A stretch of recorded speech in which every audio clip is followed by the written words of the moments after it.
जय हिंद प्यारे साथियों, हर बार की तरह हिंदी का एक और प्रैक्टिस सेट हम करेंगे जो SSC GD, UP police, SI या कांस्टेबल या फिर यूपी ट्रिपल एससी का एग्जाम कोई भी जिसमें हिंदी आती है।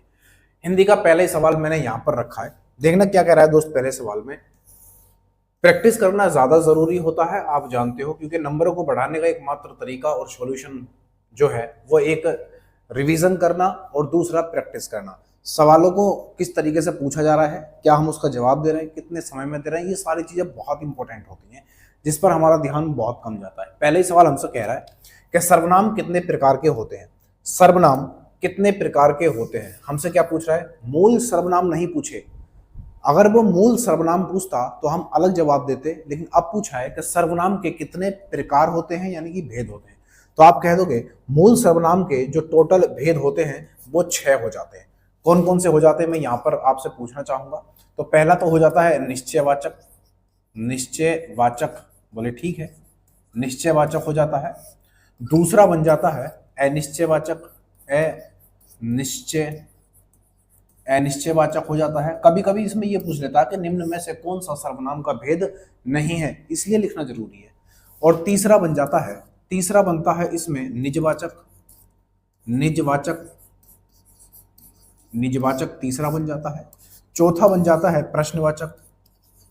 प्रश्नवाचक, ये चौथा बन जाता है। पांचवा बन जाता है, पांचवा बन जाता है संबंधवाचक। संबंधवाचक।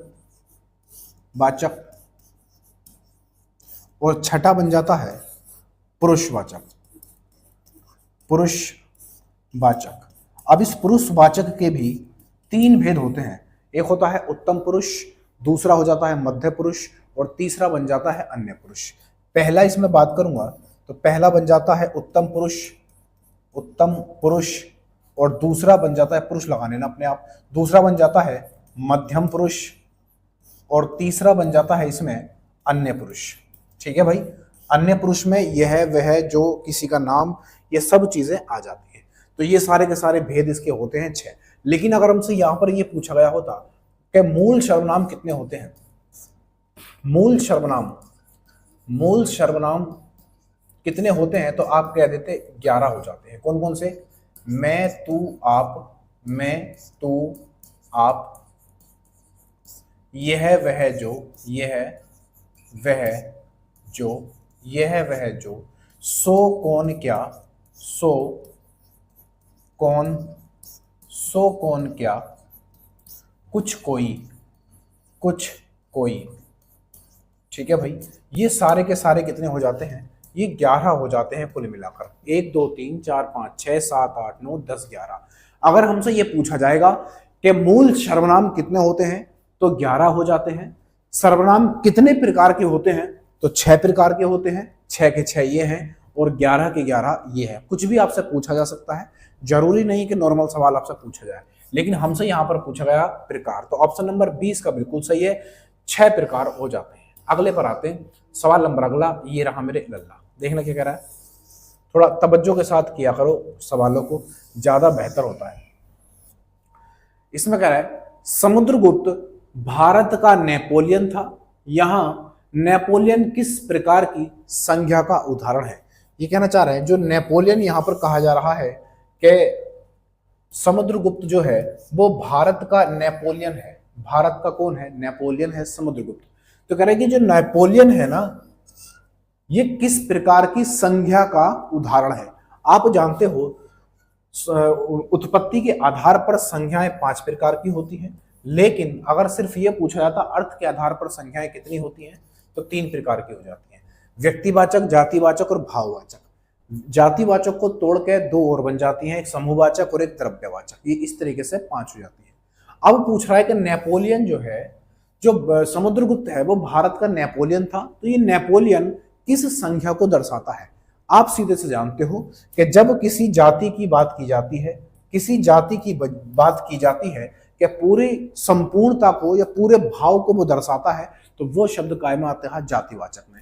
वगैरह का समुद्रगुप्त जो था वो भारत का नेपोलियन था, यानी कि जैसे नेपोलियन था वैसे ही कौन था?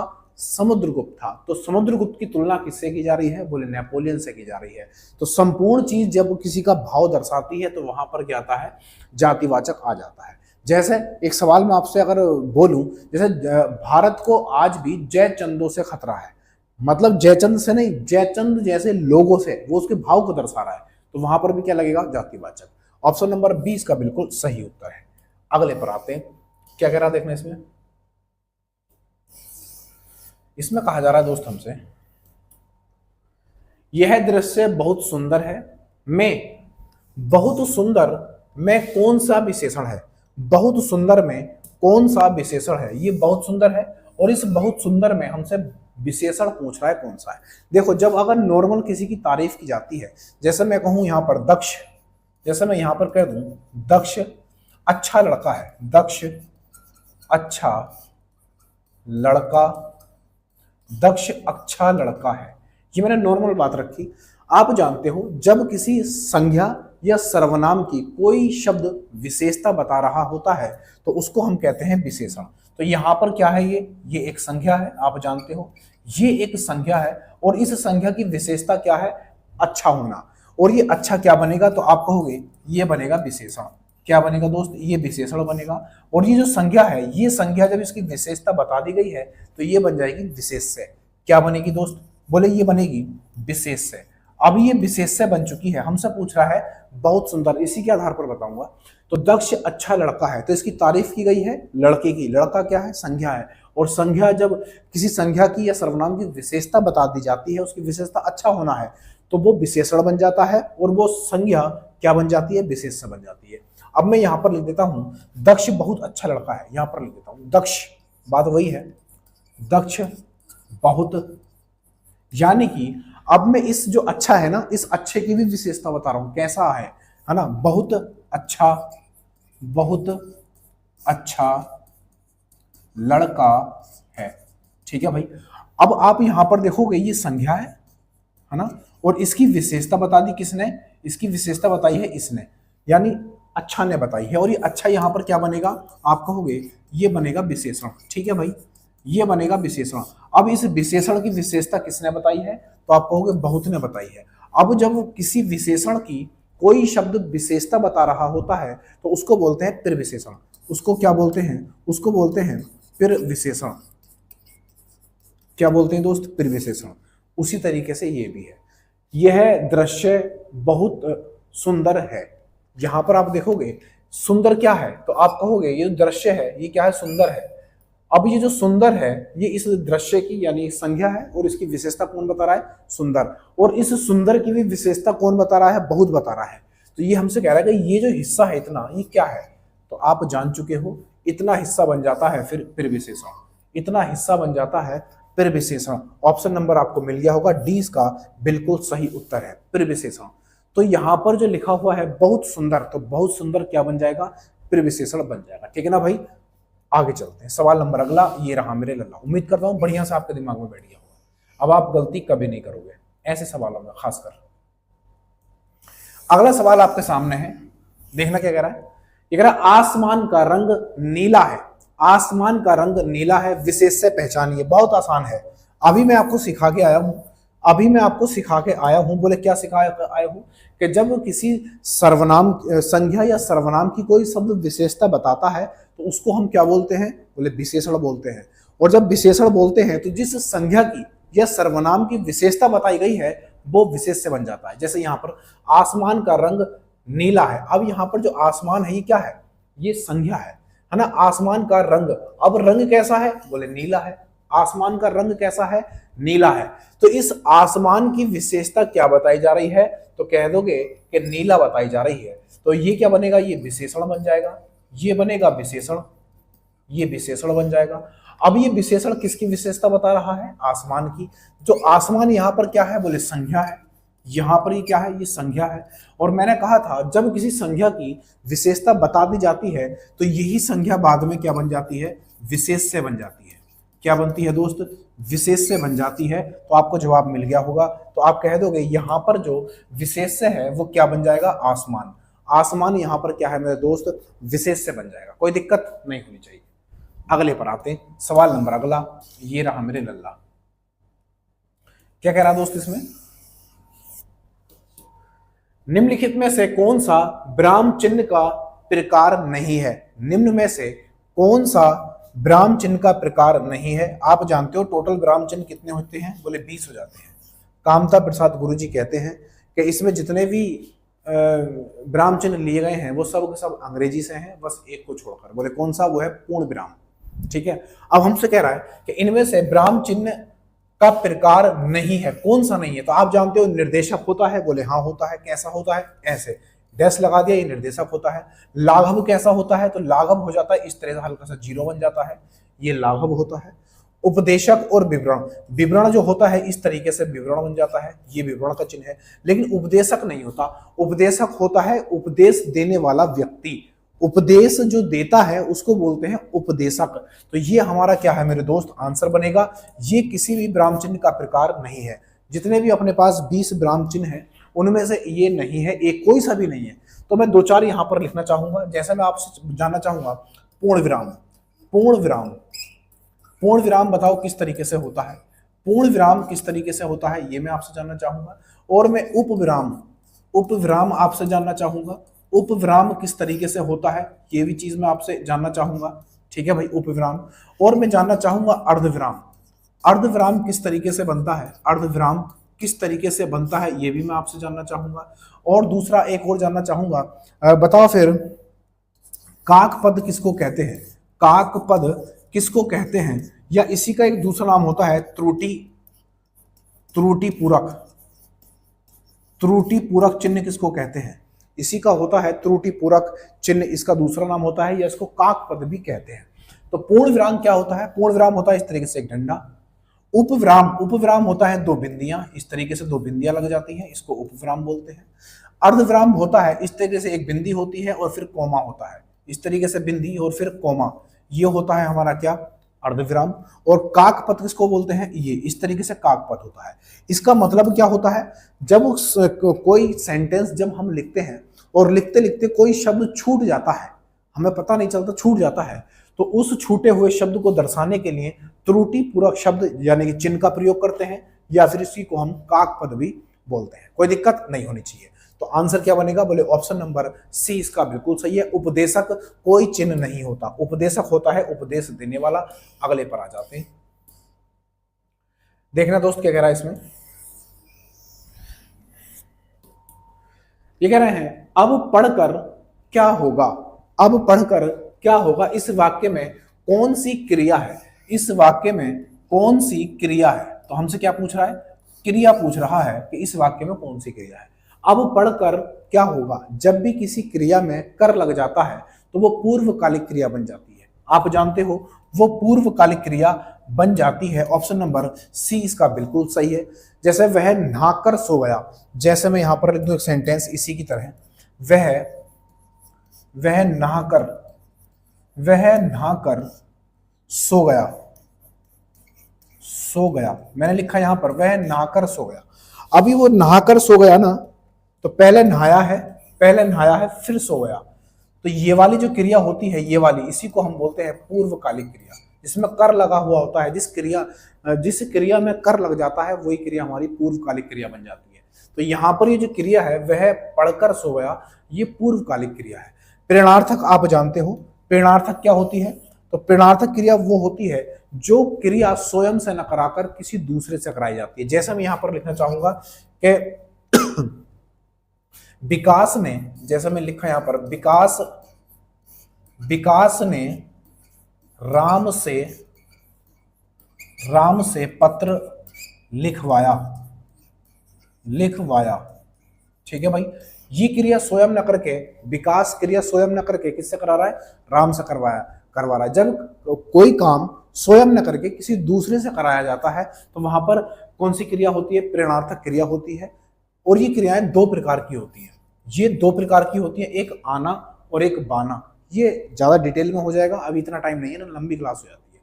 संयुक्त क्रिया, संयुक्त क्रिया क्या होती है, संयुक्त क्रिया वो होती है जब 2 क्रियाएं मिलकर किसी एक क्रिया का निर्माण करें तो वो क्या कहलाती हैं, संयुक्त क्रियाएं कहलाती है। ठीक है ना भाई, हमसे क्रिया पूछा जा रहा था, इसमें एक सेंटेंस लिखना चाहूंगा। जैसे संयुक्त क्रिया है तो संयुक्त क्रिया में आप देखोगे तो एक सेंटेंस में लिखो यहां पर, जैसे वह रोने लगा, वह रोने लगा, रोने लगा।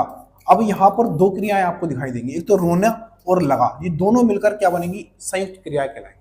वह रोने लगा, ये भी क्या है, वह पढ़ने लगा, ऐसा लिख सकते हो, वह पढ़ने लगा, सीता पढ़ने लगी, है ना, या राम पढ़ने लगा, वह पढ़ने लगा, वह पढ़ने लगा। तो ये अपने आप में अलग क्रिया है, ये अलग क्रिया है, और दोनों क्रियाएं मिलकर एक संपूर्ण क्रिया का निर्माण करती हैं, तो इसी को बोलते हैं हम संयुक्त क्रिया। ठीक है भाई, इसी को क्या बोलते हैं, संयुक्त क्रिया। यहां पर आप देखोगे, यहां पर द्विकर्मक क्रिया, द्विकर्मक क्रिया उसे कहते हैं जिसमें दो कर्म मौजूद हों। जैसे राधिका ने, जैसे मैं यहां पर सेंटेंस लिखूं, राधिका ने, राधिका ऐसे लिख सकते हो, राधिका ने कविता को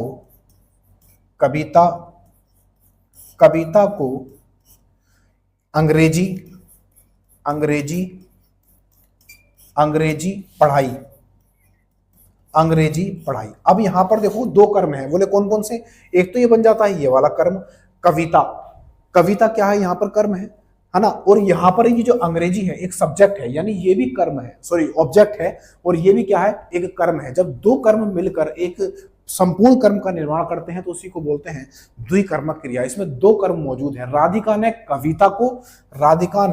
कविता को अंग्रेजी पढ़ाई। ठीक है ना भाई, तो ये दो कर्म मौजूद हैं, तो जिसमें दो कर्म मौजूद होते हैं उसी को हम बोलते हैं द्विकर्मक क्रिया।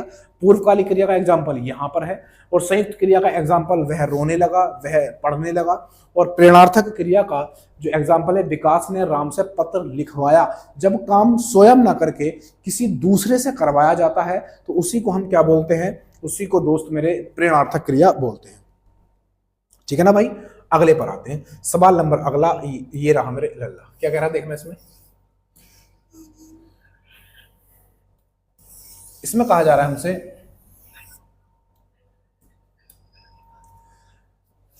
देखने क्या कह रहा है 7वें सवाल में, प्रेम अनदेखी राहों की तरह ही आकर्षक होता है, वाक्य का काल पहचानिए।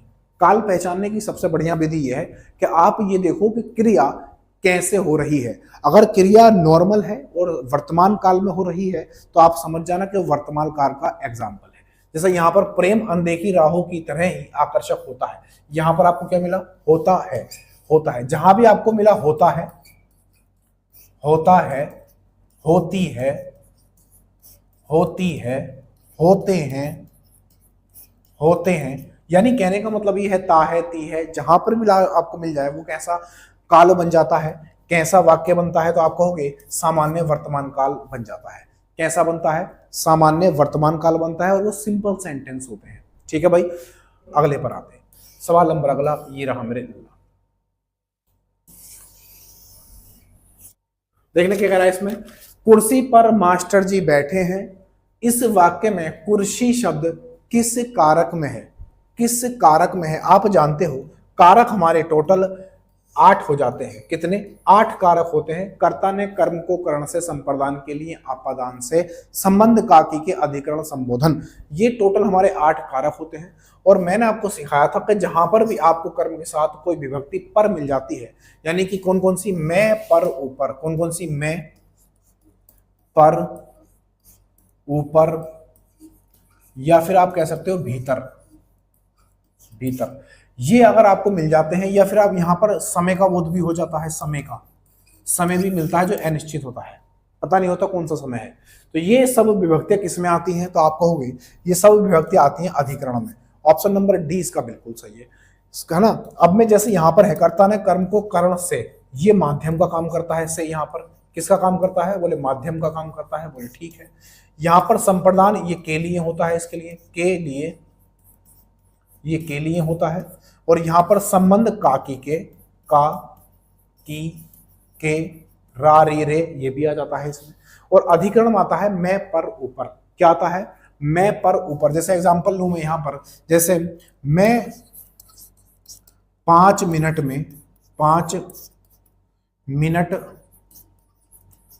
मिनट में आया, जैसे मैं 5 मिनट में आया। तो यहाँ पर क्या 5 मिनट, ये मैं है, समय का बोध भी हो रहा है। ये नहीं पता कौन से वक्त का समय है, ये 5 मिनट का नहीं पता होता है, तो वहां पर जब समय का बोध हो रहा होता है तो वहां पर भी अधिकरण का प्रयोग हो जाता है। ठीक है ना भाई। जैसा पक्षी पेड़ पर बैठे हैं, पक्षी पेड़ पर बैठे हैं, या किताब मेज के ऊपर रखी है। जैसे किताब मेज के ऊपर रखी है, किताब मेज के ऊपर रखी है। तो ये एग्जांपल भी किसका बनेगा, अधिकरण का बन जाएगा। ठीक है ना भाई। सवाल नंबर अगला, ये रहा मेरे लल्ला।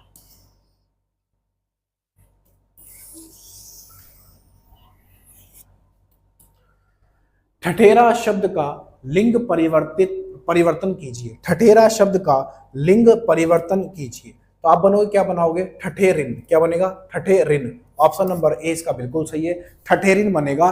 ठठेरिनी मत करना, ये गलत हो जाएगा। ठठेरी भी गलत है और ठठारी भी गलत है। ऑप्शन नंबर ए इसका बिल्कुल सही है। अगले पर आते हैं, क्या कह रहा है इसमें, सदैव एक वचन में प्रयुक्त होने वाला शब्द कौन सा है। जो केवल एक ही वचन में प्रयोग होता है उसको बदला नहीं जा सकता, वो एक ही वचन में रहेगा हमेशा। तो आप कहोगे वो बन जाता है, वो बनता है हमारा सहायता, हेल्प। सहायता हमारा एक वचन में रहता है, लेकिन जब पौधा है, इसका बहुवचन क्या बनेगा, पौधे। इसका बहुवचन बनेगा पौधे। और पुस्तक है, इसका बहुवचन क्या बनाओगे, पुस्तकें। क्या बनाओगे, इसका बनेगा पुस्तकें। ठीक है भाई, पुस्तकें बन जाएगा। सहायता जो है एक अपने आप में एक वचन वाला शब्द है। लड़का का क्या बनेगा, लड़के। इसका क्या बनेगा, लड़के बन जाएगा। ठीक है भाई, इनके ये बहुवचन है और ये क्या है, इसके एक वचन है। मगर मैं आपसे ये पूछना चाहूं कि ऐसे शब्द बताओ जो हमेशा, जो सदैव बहुवचन में रहते हैं, जो सदैव बहुवचन जो हमेशा बहुवचन में रहते हैं, ऐसे शब्द बताओ। तो आप कह दोगे, एक तो बन जाता है अक्षत। एक चावल होता है जो पूजा के समय माथे पर लगाया जाता है, उसको अक्षत बोलते हैं। दूसरा बन जाता है प्राण बन जाता है। और तीसरा बन जाता है दर्शन भी हमेशा बहुवचन में रहता है। आंसू बन जाता है, आंसू बन जाता है, ये भी हमेशा बहुवचन में रहता है। हस्ताक्षर बन जाता है, हस्ताक्षर बन जाता है, ये भी हमेशा बहुवचन में रहता है। तो कुछ शब्द ऐसे हैं जो हमेशा बहुवचन में रहते हैं, लेकिन एक शब्द ऐसा है जो जिसका बहुवचन और एक वचन समान रहता है, जिसको बोलते हैं याचना। याचना में आप मार मत खाना, ये याचना लिखा है मैंने, याचना। अब ये याचना जो है, इसका एक वचन भी यही है और बहुवचन भी यही है। ठीक है ना भाई, ये कह सकते हो कि ये हमेशा इसी रूप में रहता है। याचनाएं अगर आपने कर दिया तो वो गलत हो जाएगा और आपको मिलेगा ऑप्शन नंबर सी इसका बिल्कुल सही है। क्या कह रहा दोस्त इसमें, ये कह रहा है सकल और शकल का अर्थ क्या होगा। इसको बोलते हैं समश्रुति भिन्नार्थक शब्द। सकल और शकल का अर्थ बताना है। देखो, इस वाले सकल का अर्थ होता है संपूर्ण। ठीक है भाई। और इस वाले सकल का अर्थ होता है अंश, इसको बोलते हैं अंश। तो जवाब आपको मिल गया होगा, इसका आंसर बन जाएगा ऑप्शन नंबर सी बिल्कुल सही उत्तर है। ऑप्शन नंबर सी बिल्कुल सही उत्तर है। अगर दो चार में इसमें बता दूं, जैसे ये वाला यहां पर लिखा है कला, ये कला होगा, यहां पर कल नहीं है, कला। ये कला और क्या है, कीर्ति। कला और कीर्ति दोनों लिख लेना। कला का अर्थ होता है कौशल, कला का अर्थ बन जाता है, कला का अर्थ होता है कौशल। ठीक है भाई। और कीर्ति का अर्थ क्या होता है, रचना। इसका अर्थ बन जाता है रचना। इन दोनों को छाप लेना, कभी ना कभी आपसे पूछा जाएगा। कला का अर्थ होता है कौशल, कीर्ति का अर्थ होता है रचना। तो यहां पर लिखा है सन, ये वाली सन, और एक लिखा है संवत। इस वाली सन का अर्थ होता है वर्ष, और इस वाले संवत का अर्थ होता है हलंत के साथ, इसका अर्थ होता है देसी वर्ष। ये आपको ऐसे ही मिल जाएंगे रखे हुए, इन दोनों को भी याद कर लेना। ठीक है भाई। और सबल जिसमें बल हो, ताकत हो, और निर्बल जिसमें ताकत ना हो। ठीक है ना भाई, कोई दिक्कत नहीं होनी चाहिए। अगले पर आ जाते हैं, सवाल नंबर अगला, ये रहा मेरे अल्लाह। इसमें कह रहा है हमसे, निम्नलिखित में से नासिक के व्यंजन कौन सा है। नासिक व्यंजन तो आप अच्छे जानते हो, प्रत्येक वर्ग का, यहां पर लिख देता हूं, प्रत्येक वर्ग का पंचमा अक्षर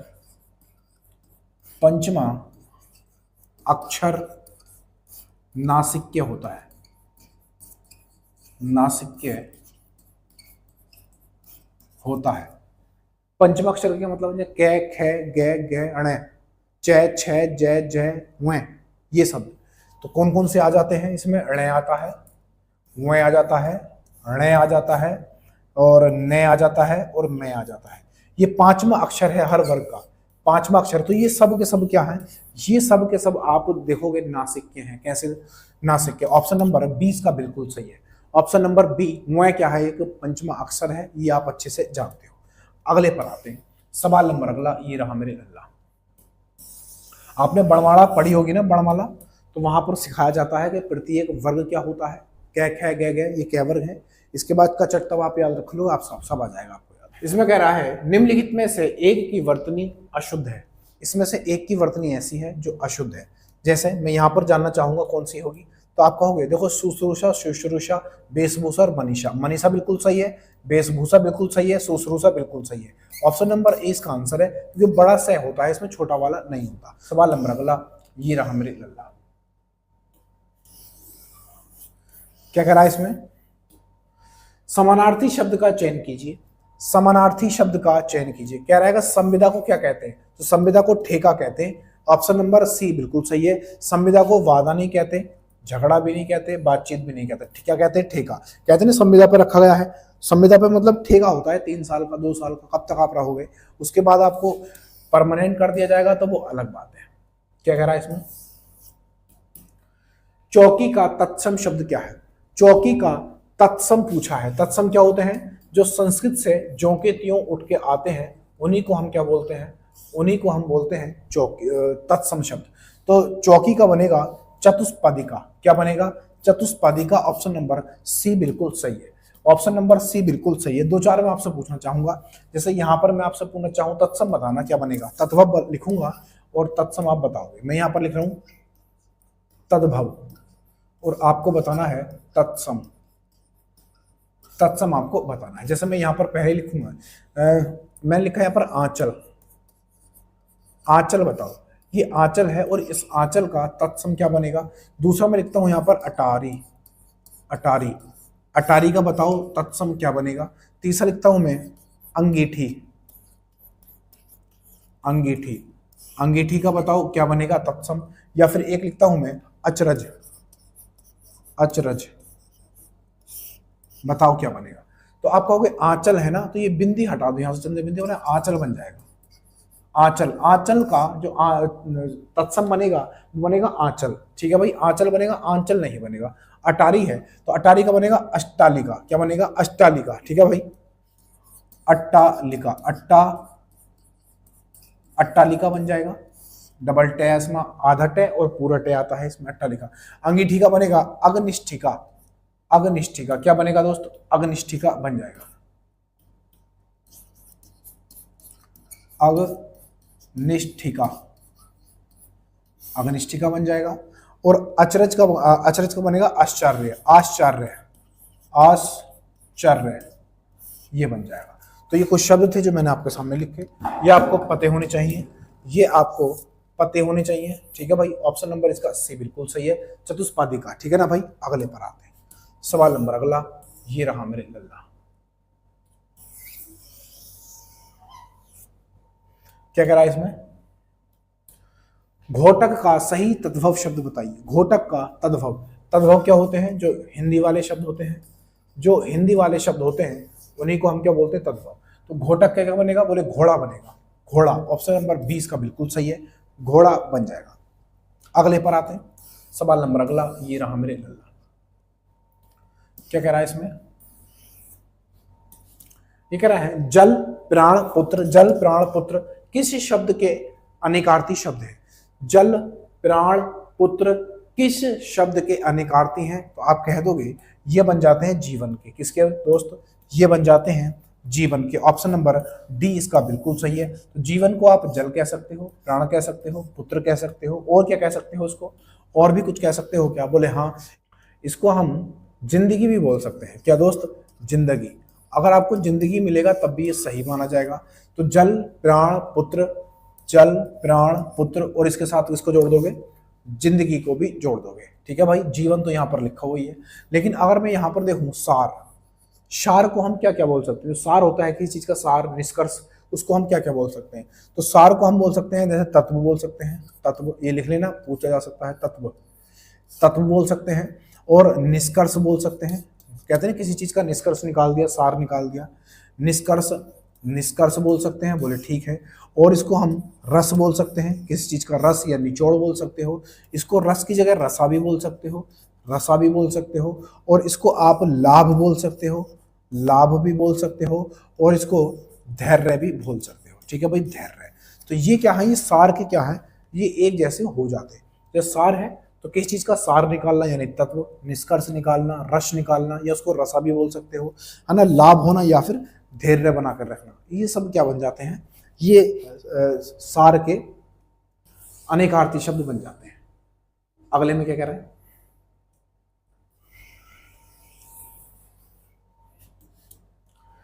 जिस समास का पूर्व पद या पहला पद प्रधान होता हो उसे कौन सा समास कहते हैं? जिसका पूर्व पद यानी पहला पद प्रधान होता है उसे क्या कहते हैं? तो आप कहोगे उसको बोलते हैं अव्ययभाव समास। जैसे आजीवन, जैसे मैं लिखा आजीवन।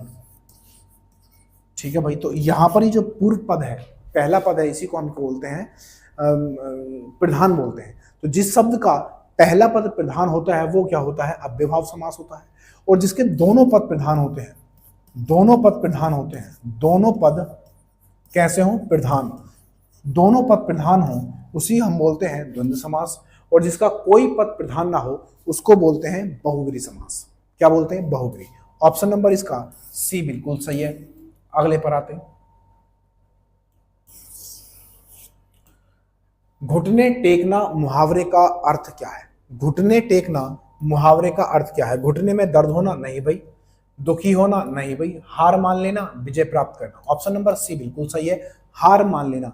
घुटने टेकना मतलब हार मान जाना, यानी कि अपने आप को समर्पण कर देना। अगले पर आ जाते हैं। क्या कह रहा है दोस्त इसमें? इसमें कह रहा है हमसे, आए थे हरि भजन को, आए थे हरि भजन को ओटन लगे कपास, लोकोक्ति का सही अर्थ क्या है? लोकोक्ति का सही अर्थ क्या है? आए थे हरि भजन को ओढ़न लगे कपास, यानी कि आप कह सकते हो साधुओं की संगति छोड़ना? नहीं भाई। वांछित कार्य को छोड़कर अन्य कार्य में लग जाना, वांछित यानी महत्वपूर्ण कार्य को छोड़कर किसी अन्य कार्य में लग जाना। ऑप्शन नंबर बी बिल्कुल सही है। भक्ति छोड़कर व्यापार करना, ये कोई जरूरी नहीं है। गृहस्थी के झंझटों में फंस जाना, ये भी नहीं है। तो इसका अर्थ बन जाया था कि आए थे हरि भजन या हरि का भजन करने आए थे, ओढ़न लगे कपास, कुछ और काम करने लगे, यानी कि जो इंपॉर्टेंट काम था उसको छोड़कर किसी और काम में लग जाना, उसी को बोलते हैं आए थे हरि भजन को ओढ़न लगे कपास। ठीक है भाई, तो आज के लिए दोस्त इतना ही रखते हैं। वीडियो पसंद आयो लाइक शेयर सब्सक्राइब करके जरूर जाना, कमेंट करके बताना क्लास कैसी थी। आज के लिए इतना ही, कल के लिए फिर मिलेंगे, तब तक के लिए जय हिंद जय भारत।